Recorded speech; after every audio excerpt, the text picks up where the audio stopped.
karunia-karunia yang akan menenangkan hati. Itu kata siapa? Allah. Yang jelas akan menenangkan hati. Mengapa ada bahasa yang akan menenangkan hati? Karena keinginan kita beda-beda. Ada orang diberikan mobil, belum tentu hatinya nyaman. Ya, terima kasih saya dapat mobil, tapi dia punya keinginan yang lain. Ada sesuatu, barangkali sesuatu kecil, tidak begitu besar, tapi begitu dia terima, dia merasa bahagia, hati yang luar biasa. Itulah Allah membagi bahasa akan menenangkan hati, karunia itu. Kenapa ya Allah? Jazaa'an bima kanu ya'malun, itu balasan Allah terhadap apa yang kalian telah kerjakan. Berarti apa yang kita kerjakan Allah balas. Bukan hanya balas pahala yang sempurna, tapi terjamin karunia yang akan menenangkan hati. Oleh karena itu di akhir ayat ini, innahu ghafurun syakur. Artinya, sesungguhnya Allah Maha Pengampun, Maha Mensyukuri.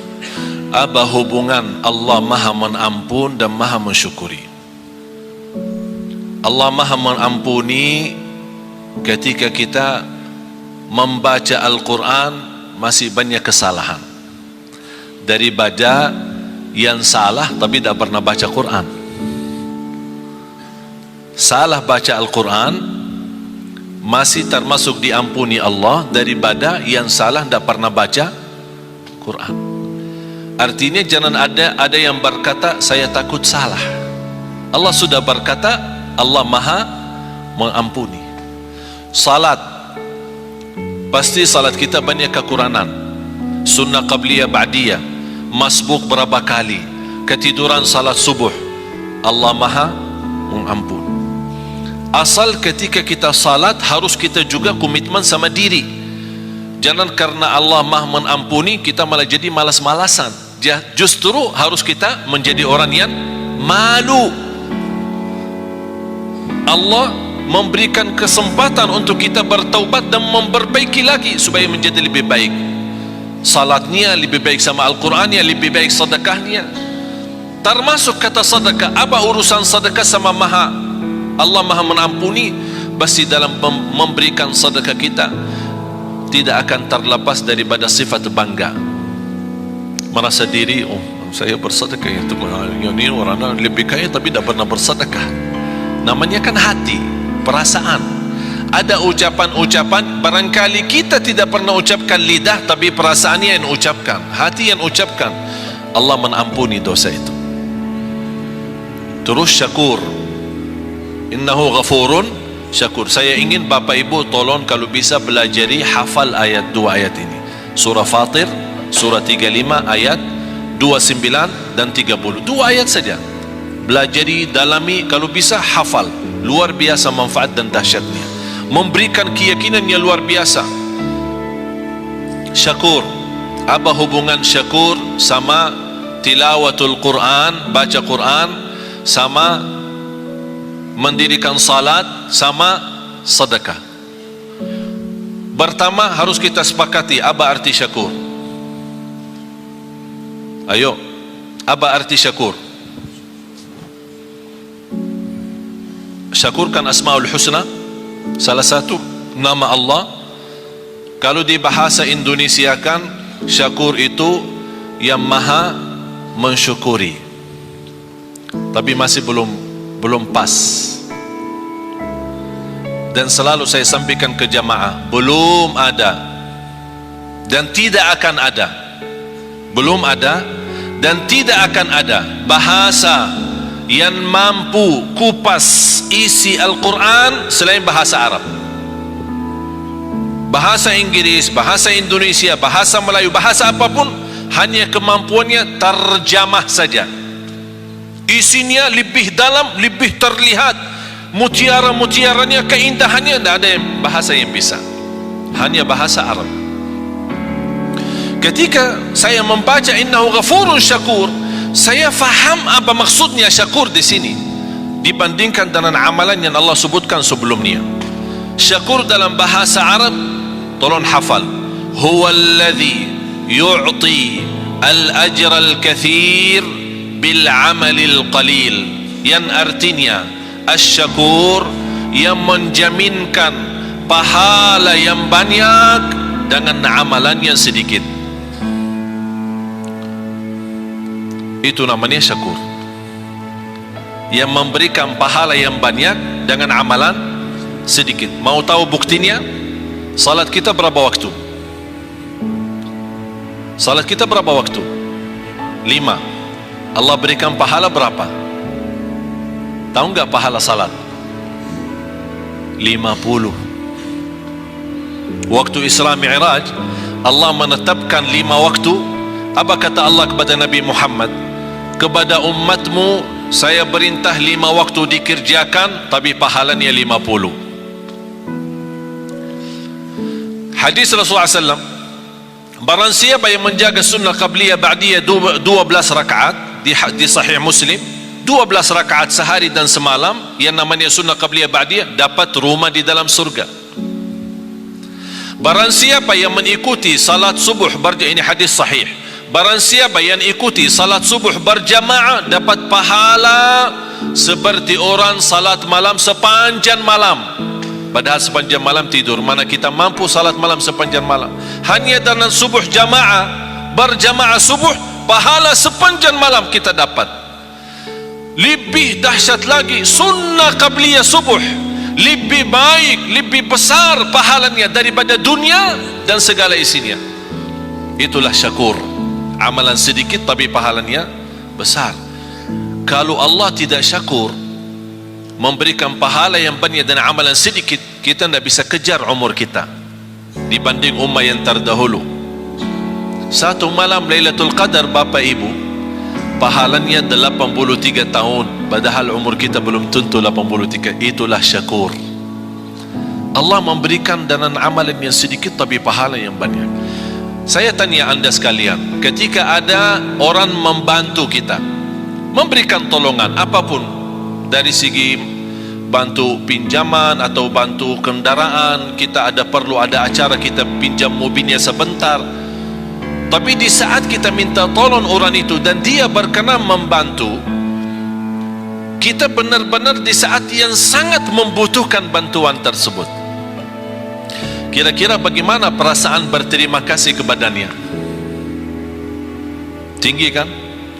Setiap kita doa pasti ingat dia, setiap ketemu terima kasih, tidak ada habisnya, bertahun-tahun masih ingat, tidak akan lupa. Begitu juga Allah sifat syakur. Apapun amal saleh yang kita kerjakan, jangan khawatir, Allah tidak akan lupa kebaikan kita. Tapi yang semestinya kita malu, sebagaimana Allah tidak lupa kebaikan kita, Allah juga tidak lupa dosa-dosa kita.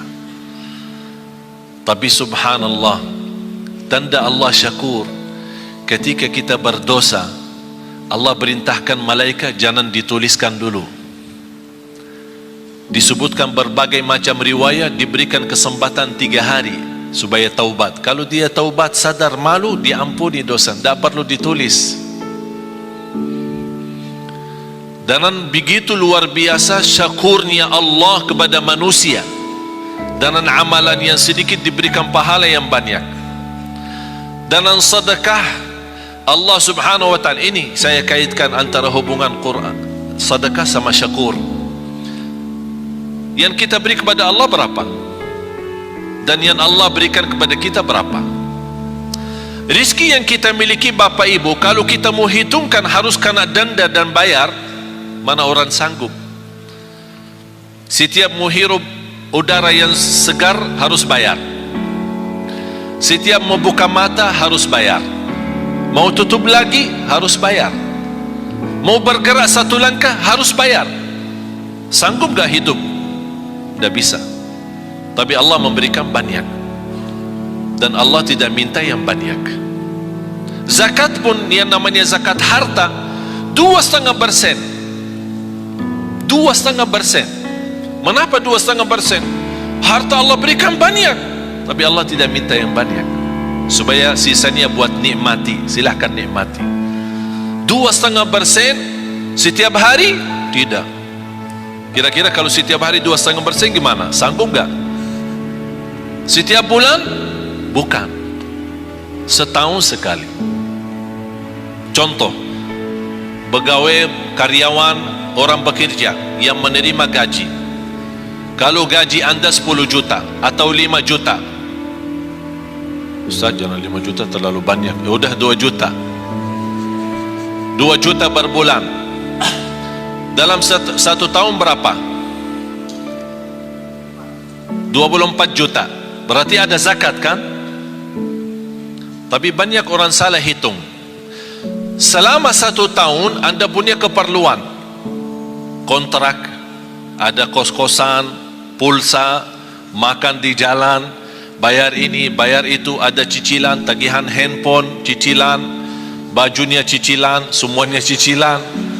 Jadi bayarkan tagihan sana sini. Ternyata akhir tahun, pas kita mau hitungkan tabungan terisi atau tersisa dari sepanjang tahun gaji, ternyata yang tersisa hanya 800.000. Berarti anda tidak ada zakat. Anda tidak ada zakat. Karena yang terhitung bukan berapa gaji, tapi berapa yang tersisa dari gaji. Faham Bapak Ibu? Tapi kalau bersedekah bebas. Zakat wajib, sedekah bebas. Bahkan ada orang punya kelebihan bersedekah tapi tidak pernah zakat. Mengapa tidak pernah zakat? Karena tidak pernah ada uang. Begitu datang uang, sedekah. Datang uang lagi, sedekah. Berarti zakat tidak ada. Alhamdulillah sekarang umur saya 39, sebentar lagi mau 40. Saya seumur saya sampai titik ini, saya tidak pernah zakat harta. Tak pernah zakat harta. Kok masa Ustaz tak pernah zakat? Kan zakat salah satu rukun Islam. Tak pernah zakat. Kenapa? Karena saya tidak suka simpan duit. Tak suka simpan.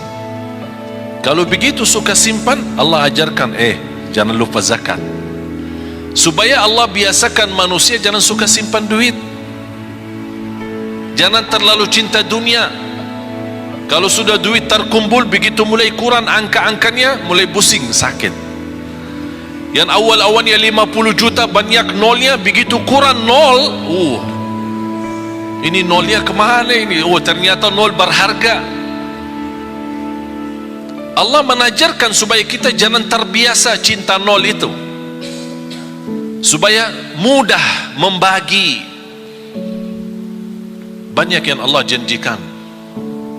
Oleh karena itu, titipan yang Allah berikan itu pun Allah tidak perintahkan harus keluarkan semua, hanya sebagian. Karena Allah syakur, akan Allah berterima kasih kepada anda yang berkenan menwakafkan, berkenan membantu, berkenan mensedekahkan di jalan Allah. Bagaimana tanda Allah berterima kasih kepada kita? Akan Allah berikan kelebihan dan karunia yang Allah sudah janjikan dalam ayat itu. Karunia-karunia yang tidak pernah diduga.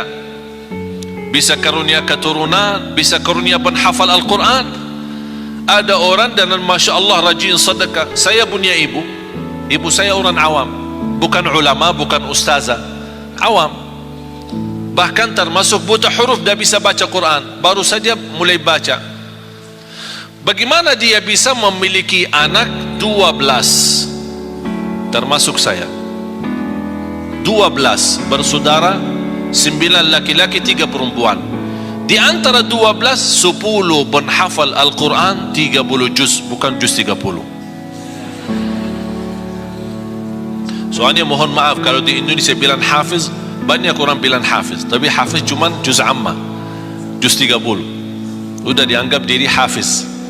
Kalau gelar hafiz kita di Madinah, kalau orang sebut hafiz, berarti yang dimaksud hafal 30 juz. Karena kemarin di tes, ada beberapa saudara kita, para hafiz kita kumpulkan, ada lamaran kerjaan di Qatar, di negara Qatar, mencari imam-imam dan muazzin dari Indonesia. Yang hafal dapat gaji hampir 2.500 dolar US, tambah tinggal, tiket setiap tahun pulang pergi, dan fasilitas kesihatan, anaknya sekolah dan yang lain-lain. Tapi syaratannya hafal 30 juz. Banyak daftar melalui yayasan kami, diberikan kepercayaan, datang mereka daftar, hafal, semua daftar. Pas hari ujian, di depan para petugas yang datang dari Qatar, sudah ini berapa hafal? 30 juz. Siap dites? Siap. Tapi mohon boleh enggak dites cuma 5 juz? Astagfirullah. Kau daftar 30 juz, kau mau dites 5 juz? Kenapa? 25 yang mana? Hilang. Jamaah sekalian dimuliakan Allah Subhanahu wa taala. Saya ingat ketika saya di bandara, saya bertemu seorang saya tidak kenal. Tapi ternyata beliau dari Arab, kenal muka saya, sering lihat di YouTube. Dia tegur saya, Assalamualaikum, Waalaikumsalam. Dia bawa keluarga, istri sama anak. Begitu selesai salaman, biasa-biasa saja saya jalan, mau lewati imigrasi, saya lihat beliau antri. Saya bantu, punya keluarga, punya anak. Kalau kita ada kesempatan, saya yakin Bapak Ibu kalau di posisi saya, pasti kalau bisa bantu, pasti akan bantu mereka. Saya minta izin, mana paspornya, biar saya bantu. Saya ambil paspor, saya serahkan ke petugas imigrasi. Saya kenal mereka baik, alhamdulillah, dibantu, lurus. Apa yang terjadi? Bapa sama istri sama anak dilewatkan oleh petugas imigrasi tanpa diperiksa wanita. Wanita kan Arab cadar. Biasanya kalau masuk ke imigrasi harus buka cadar, disesuaikan dengan paspor. Tapi karena mereka bawaan saya tidak diperiksa, percaya, lurus, jalan. Ini cerita hampir sudah 3 bulan. Sungguh Bapak Ibu, sampai sekarang si ibu itu beribuan terima kasih kepada istri saya atas bantuan suami. Kenapa? Ini bukan hal biasa.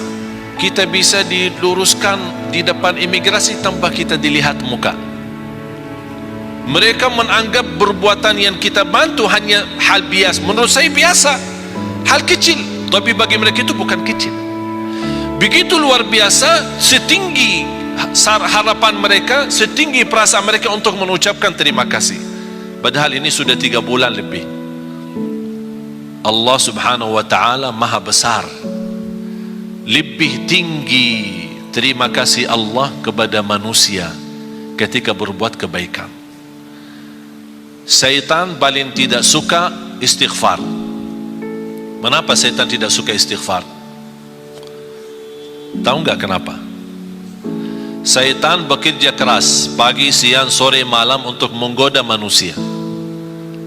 Terjumus manusia, salah ikut syaitan, berbuat dosa. Begitu dia ingat Allah, astagfirullah, dia nangis malu. Sebab kata istighfar, Allah ampuni dosanya. Apa kata syaitan? Capek deh, dari pagi sampai malam aku godain, begitu berhasil sebentar saja diampuni. Astagfirullah. Allah cinta istighfar, apalagi istighfar yang mendalam hati, betul paling dalam. Ucapan ini sederhana tapi luar biasa. Ingat Bapak Ibu, bagi Allah sebagaimana di ayat ini, innahu ghafurun syakur, bagi Allah soal ampunan dosa sangat mudah, paling enak, paling enteng, paling ringan bagi Allah ampunan dosa. Allah tidak keberatan mengampuni dosa kita. Wa inni laghaffarun liman taba wa amana wa amila salihan thumma ihtada. Kata Allah Subhanahu wa ta'ala, aku ampuni, aku berkenan ampuni. Tapi bagi siapa? Yang berkenan taubat, yang berkenan istighfar. Oleh karena itu ketika kita bertaubat dan menangis, titisan air mata berharga di sisi Allah. Dari mana kita tahu berharga di sisi Allah? Ternyata Rasulullah SAW bersabda, ainun la tamassahan nar, ainun bakat min khasyatillah. bisa titisan air mata karena Allah, malu sama Allah, malu karena dosa maksiat, sebab titisan air mata, Allah jamin kita tidak boleh tersentuh oleh neraka Jahannam. Berarti jamaah sekalian, air mata itu tidak main, apalagi air mata yang menangis karena Allah subhanahu wa ta'ala. Oleh karena itu kita selalu beristighfar. Mudah-mudahan istighfar kita yang kita selalu membawa menjadi wirid kita sehari-hari kita, membawa ampunan Allah subhanahu wa ta'ala. Mari sama-sama berdoa. Mudah-mudahan apa yang sampaikan, mohon maaf saya tidak bisa lebih mendalam karena ayat ini memang masih banyak rahasia-rahasia dan keilmuan. Mudah-mudahan apa yang saya sampaikan cukup bisa difahami, bisa dimanfaatkan, dan mudah-mudahan ilmu yang sama-sama kita pelajari menjadi ilmu bermanfaat. Amin ya rabbal alamin. Bismillahirrahmanirrahim.